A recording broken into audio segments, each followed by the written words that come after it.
لیکن پھر آیتیں یاد آنے لگی، پھر احادیث یاد آنے لگی، عالم تھے نا، پھر حدیث یاد آئی کہ رشید تو بھی تو چاہتا ہے کہ انبیاء کے وارث میں شامل ہو جائے۔ بھائی حدیث میں ان العلماء ورثۃ الانبیاء، کہ علماء تو انبیاء کے وارث ہیں، ایسے بنے گا وارث کہ بستر پر پڑھا رہے تو سوتا رہے اور سارے لوگ تعبیر پڑھ رہے ہیں، ایسے وارث بنے گا تو؟ اب یہ حدیث یاد آئی، قرآن کی آیت یاد آنی شروع ہو گئی۔ قرآن میں کانوا قلیلا من اللیل ما یہجعون وبالاسحار هم یستغفرون، کہ بھائی انبیاء کا تو یہ شیبہ تھا کہ وہ راتوں کو کم سوتے تھے، وہ تو جب آخری پہر ہوتا ہے، جب سحری کا وقت ہوتا ہے، تہجد کا وقت ہوتا ہے، اللہ سے استغفار کرتے ہیں وہ، ان کا شیبہ ان کا طریقہ تو یہ ہے، اور تو نام تو ان کا وارث بننا چاہتا، ایسے بنے گا وارث؟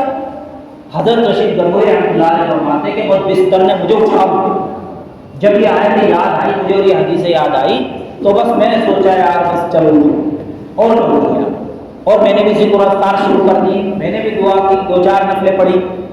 اب صبح کو جو ہے پھر اجازت چاہیے کہ حضرت اب میں جانا چاہتا ہوں۔ حاجی صاحب نے فرمایا کہ بھائی اگر ذکر کرنا ہے تو سیکھ کے کرو، یہ کیا ایسے کچھ بھی ایسا نہیں، سیکھ کے کرو نہ کرنا ہے تو، کہ ہاں بس حضرت اب بس سیکھ کے کروں گا، بس آپ بیت کر دیا، بیت ہو گئے۔ اب کیا ہوتا ہے، ایک چلہ پورا باہر ہے، وہیں سے خانقاہ کے اندر ایک چلہ گزارا۔ اب حاجی صاحب نے جو نظر کی، اب دیکھا یہ اللہ والے امتحان بھی ہوتے تھے۔ الحمد لله نحمده ونستعينه ونستغفره ونؤمن به ونتوكل عليه ونعوذ بالله من شرور أنفسنا ومن سيئات أعمالنا، من يهده الله فلا مضل له ومن يضلله فلا هادي له، ونشهد أن لا إله إلا الله وحده لا شريك له، ونشهد أن سيدنا وسندنا ومولانا محمدا عبده ورسوله، وصلى الله تعالى على خير خلقه محمد وعلى آله وأصحابه وسلم، أما بعد فأعوذ بالله من الشيطان الرجيم، بسم الله الرحمن الرحيم، يا أيها الذين آمنوا اتقوا الله وكونوا مع الصادقين، صدق الله العظيم۔ معزز سامعین کرام، حاضرین مجلس، آج خطبے میں جو آیت پڑھی گئی ہے، جس آیت کی تلاوت کی گئی ہے، جبکہ رمضان المبارک کا مہینہ چل رہا ہے تو آیت دوسری پڑھنی چاہیے تھی، لیکن کسی مناسبت کی وجہ سے یہ آیت تلاوت کی گئی ہے۔ ایک خاص مقصد ہے جس کے تحت آپ حضرات کے سامنے چند باتیں عرض کرنی۔ حضرت امام غزالی رحمۃ اللہ علیہ نے انسان کی اصلاح کے 2 طریقے لکھے ہیں کہ انسان کی اصلاح کیسے ہو۔ اصلاح کا مطلب ہے انسان اللہ والا کیسے بن جائے، اللہ کا محبوب اور اللہ کا پیارا کیسے بنے۔ تو اس کے 2 طریقے لکھے، 2 چیزوں سے انسان کی اصلاح ہو سکتی ہے۔ نمبر 1 پر علم ہونا ضروری ہے۔ کیوں؟ اس لیے کہ علم کے بغیر عمل گمراہی کا ذریعہ ہے۔ کسی کو راستہ معلوم نہ ہو کہ مراد آباد کدھر کو جانا اور وہ سنبھل کی طرف چل جائے تو پہنچ جائے گا؟ نہیں پہنچے گا۔ جب اس کو معلوم ہوگا، نالج ہوگی کہ کدھر جانا ہے اور یہ گاڑی جاتی ہے، تبھی پہنچے گا مراد آباد، کوئی سی بھی جگہ ہو۔ تو اس لیے اگر ہمیں کامیابی تک پہنچنا ہے، اللہ تک پہنچنا ہے، تو سب سے پہلا ذریعہ اور سب سے پہلی چیز علم، صحیح علم ہونا چاہیے۔ تو امام غزالی رحمۃ اللہ علیہ نے فرمایا کہ انسان کی اصلاح میں سب سے پہلی چیز جو ہے وہ علم۔ بغیر علم کے انسان گمراہ ہو جائے۔ اللہ کے نبی نے ارشاد فرمایا طلب العلم فریضۃ علی کل مسلم و مسلمہ کما قال علیہ الصلوۃ والسلام، ہر مسلمان مرد اور عورت پر علم حاصل کرنا فرض ہے۔ فرض کا مطلب یہ ہے جس شعبے میں بھی وہ زندگی گزار رہا ہے، مثلا کوئی تاجر ہے تو تجارت کا علم اسے حاصل کرنا فرض ہے۔ اگر اسے تجارت کا علم نہیں ہوگا تو وہ گڑبڑ کرے گا، کہیں بھی گمراہ ہو سکتا ہے، وہ بھٹک سکتا ہے۔ اسی طرح سے اگر کوئی انسان شادی کرنے جا رہا ہے تو پھر شادی سے متعلق جو مسائل ہیں، جو چیزیں ہیں، ان کا علم حاصل کرنا ضروری ہے۔ غرض یہ کہ جو انسان جس شعبے میں بھی ہے تو اس کا علم حاصل کرنا اس کے لیے ضروری ہے۔ دوسری چیز امام غزالی رحمۃ اللہ علیہ فرماتے ہیں علم کے بعد عمل۔ عمل میں پھر 4 چیزیں وہ بیان کرتے ہیں کہ 4 چیزیں ضروری ہیں۔ عمل کیسے آئے گا، عمل صحیح کیسے ہوگا، اس کے لیے 4 چیزیں۔ نمبر 1 صحبت اولیاء اللہ، اللہ والوں کی صحبت۔ اسی مناسبت سے خطبے کے اندر آپ حضرات کے سامنے آیت تلاوت کی گئی ہے۔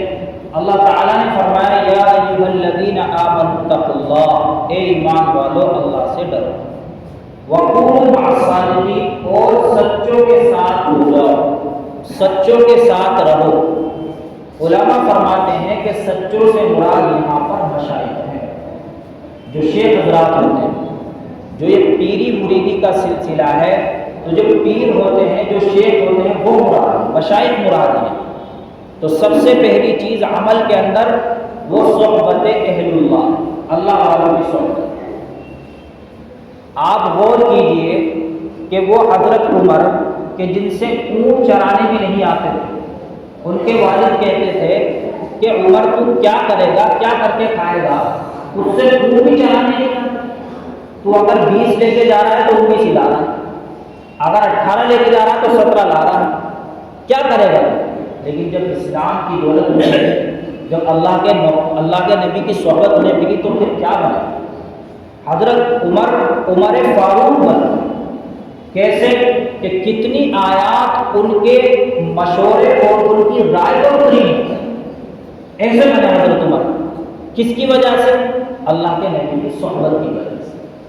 ایک مرتبہ حضرت عبداللہ ابن مبارک رحمۃ اللہ علیہ سے کسی نے معلوم کیا کہ حضرت یہ بتائیے حضرت امیر معاویہ رضی اللہ تعالیٰ عنہ کا مقام و مرتبہ زیادہ ہے یا حضرت عمر بن عبد العزیز رحمۃ اللہ علیہ؟ کیوں معلوم کیا اس نے؟ اس کی وجہ یہ تھی کہ حضرت امیر معاویہ رضی اللہ تعالیٰ عنہ کے زمانے میں پرامن حالات نہیں تھے، جنگ و قتال کے، آپس میں جنگوں کے، مسلمانوں کے لڑنے بھڑنے کے یہ حالات تھے۔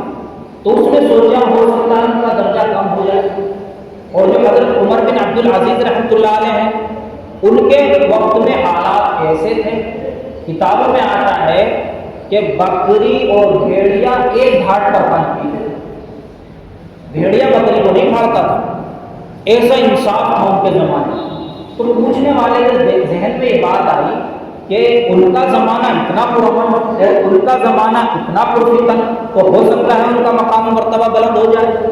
تو عبداللہ ابن مبارک رحمۃ اللہ نے فرمایا کہ حضرت امیر معاویہ رضی اللہ عنہ جب اللہ کے نبی کے ساتھ جہاد پر اور ان کے گھوڑے کی ناک میں جو گرد و غبار پہنچی، جو مٹی پہنچی، اس کا مقام و مرتبہ بھی عمر بن عبد العزیز سے زیادہ ہے۔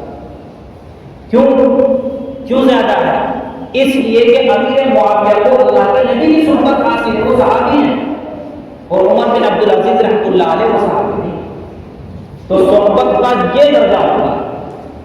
ایک مرتبہ حضرت مفتی شفیع صاحب رحمۃ اللہ علیہ انہوں نے حضرت تھانوی رحمۃ اللہ علیہ سے معلوم کیا کہ حضرت یہ جو شعراء حضرات ہوتے ہیں، شاعر لوگ، تو یہ اپنے کلام کے اندر افراط و تفریط سے کام لیتے ہیں، کسی چیز کو بڑھا دیا، کسی چیز کو گھٹا دیا، ان کا سارا دار و مدار تخیل پر ہوتا ہے، تصور پر ہوتا ہے۔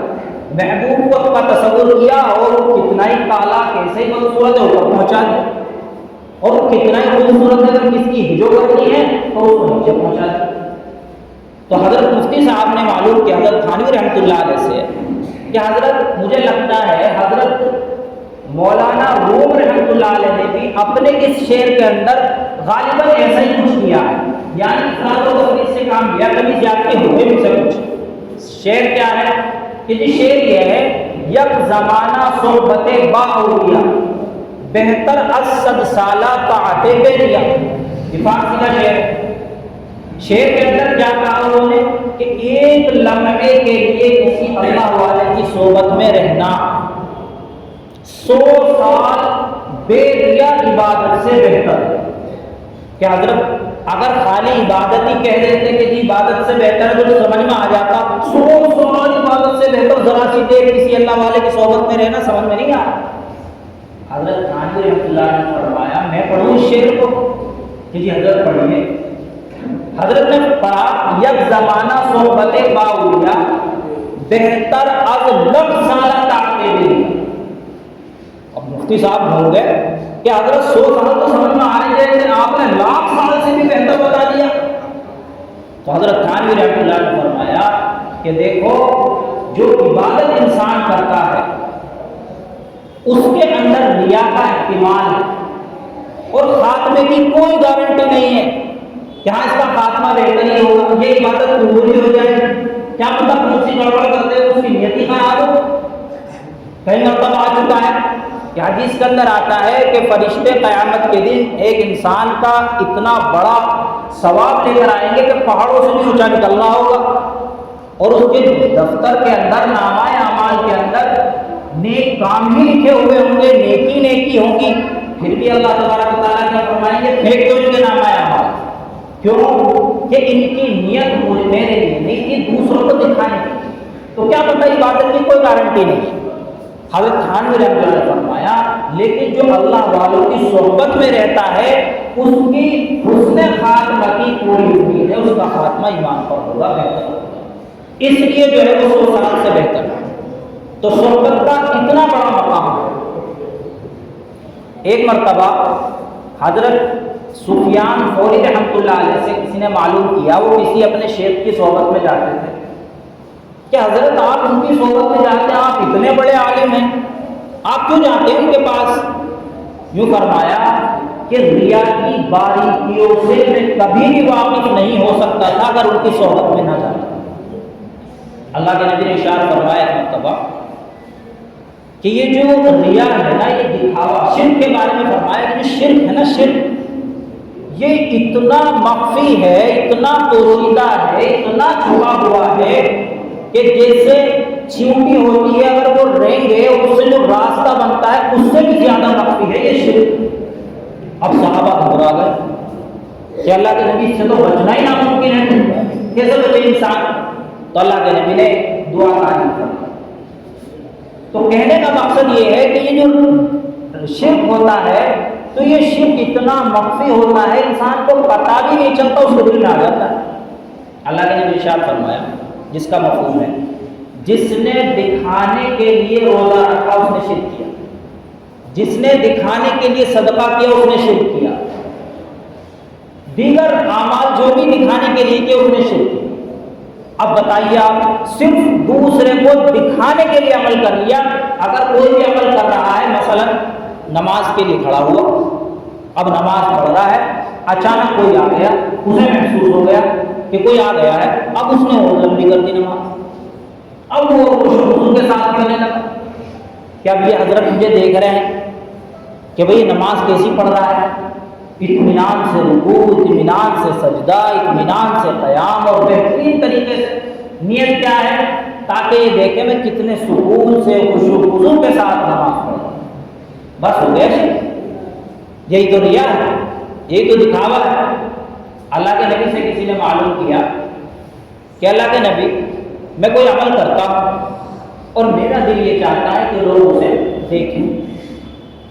اللہ کے نبی نے فرمایا جس کا مفہوم یہ ہے کہ یہ جہنم کا راستہ ہے۔ ایک وہ بندہ ہے کہ جو عمل کرتا ہے اس کی نیت نہیں ہے دکھاوے کی، لیکن لوگ پھر بھی دیکھ لیتے ہیں اس کو۔ تو یہ کسی نے معلوم کیا کہ اگر کوئی دیکھ لیتے ہیں اس کی تعریف کرتے ہیں.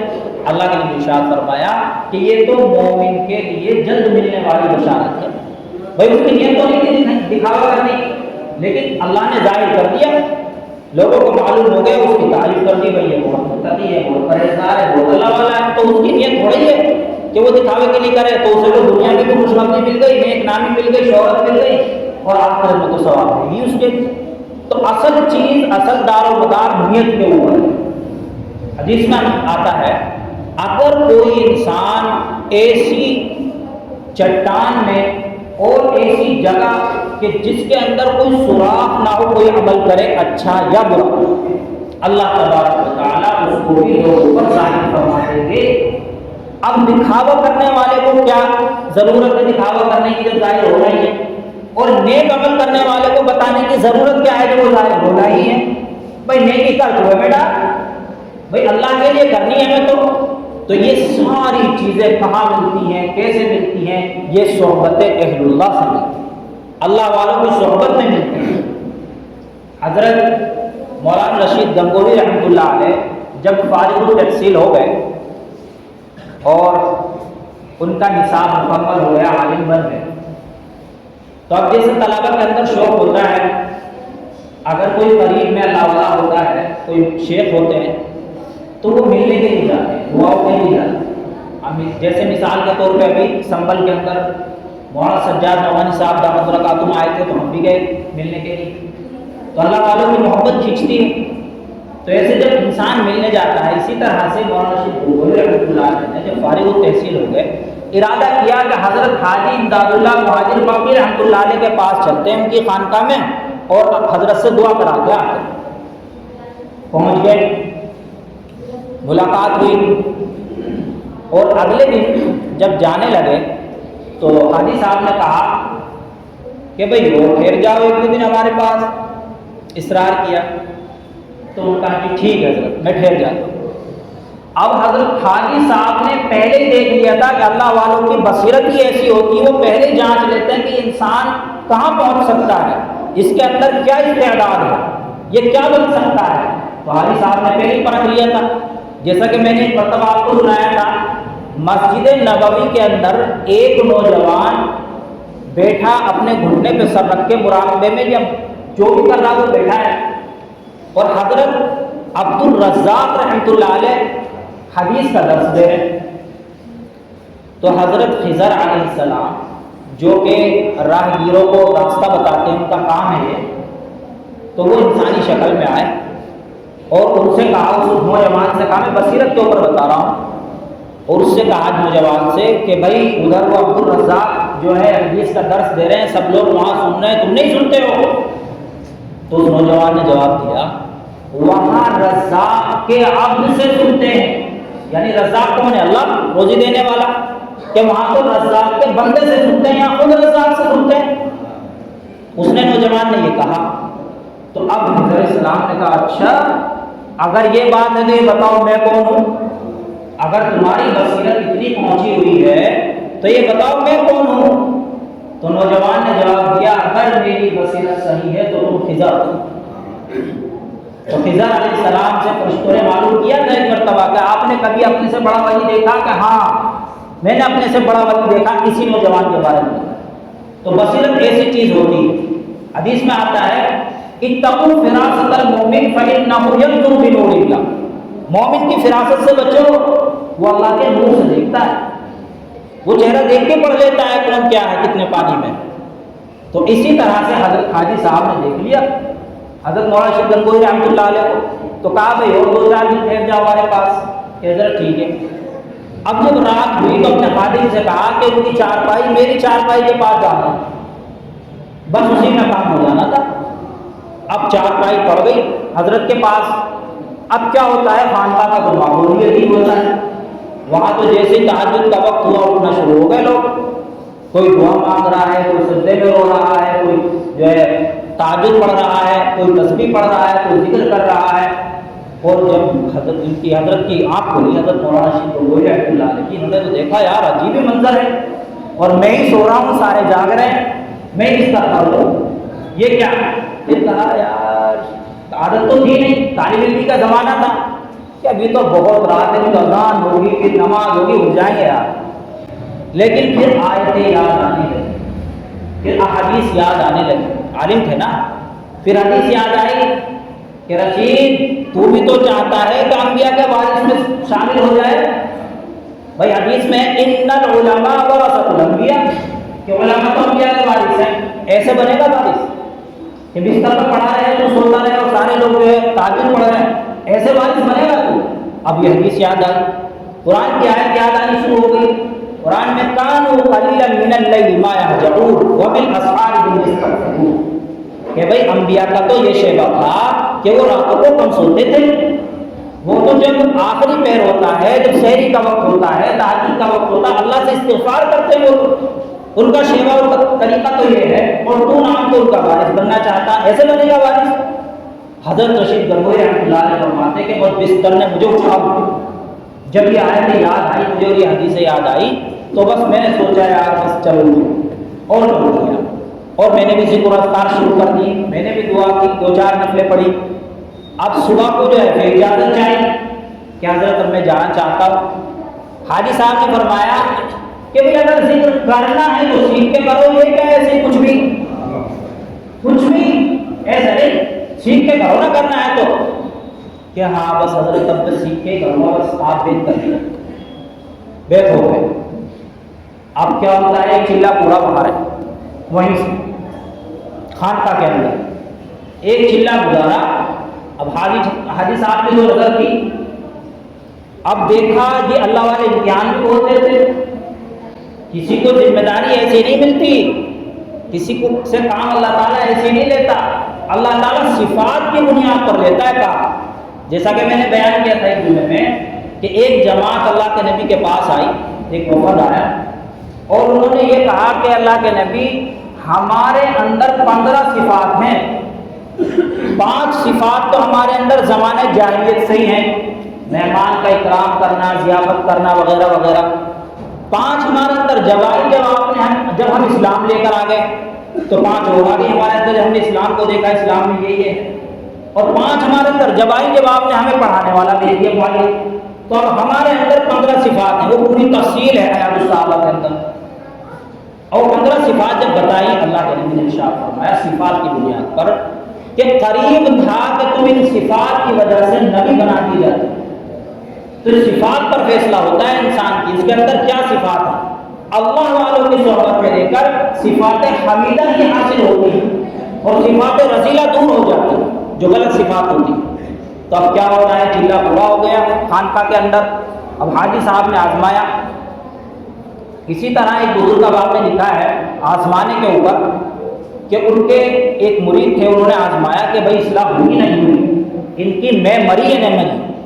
بھائی ان کے اندر جو تکبر عجب تھا وہ ختم ہوا نہیں ہوا، ماننے کا مادہ پیدا ہوا یا نہیں ہوا. تب انہوں نے اپنے کسی خادم سے یا کسی سے کہلوایا جو عورت نجاست اٹھاتی تھی، اس سے کہا کہ تمہیں ان کے پاس کو گزرنا ہے. وہ بالکل ان کے پاس سے لے کر ٹوکرا گزرنا ہے زندگی کا اور دیکھنا ہے کیا کہتے ہیں. اب اس نے ایسا ہی کیا، وہ بالکل لگ کے ان کے پاس سے گزری. جب انہیں بدبو آئی انہوں نے کہا تمہیں نظر نہیں آ رہا ہے یا کوئی بیٹھا ہے یا کوئی کھڑا ہے، کیا تمیز ہے تمہیں، کہیں کو بھی کیسے بھی نکل جاؤ، کوئی دکھتا ہی نہیں ہے تمہیں. بس وہ تو کام پہ لگی ہوئی تھی، وہ چپ چاپ چلی گئی. آپ حضرت کو بتا دیں کہ حضرت یہ کہا انہوں نے، او ہو ابھی میں ابھی نفس مرا نہیں ہے. پھر اس کے بعد کچھ دن اور محنت کرائی. محنت کرنے کے بعد کہ بھائی چلو اب آزماتے ہیں. پھر یہ کہا کہ اب جب تم ان کے پاس سے گزرو تو تھوڑا سا بس لگ کے گزرنا. پہلے تو قریب سے گزرا، اب تھوڑا لگا کے گزرنا ذرا ٹوکرا. کہ جی ٹھیک ہے حضرت. اب جب گزرے تو تھوڑا سا ٹوکرا بھی ٹچ کر دیا. ارے بھائی کیا تم کیسے انسان ہو، تمہیں پتہ ہی نہیں کوئی یہاں بیٹھا ہے، گندگی میرے لگا، کپڑے خراب کر دیے تم نے سارے. بہرحال پھر آ کے بتا دیا حضرت کو کہ حضرت اب کے تو ایسا ہوا. اچھا ابھی نفس نہیں مرا، ابھی کام نہیں بنا. کچھ دن اور محنت کرائی.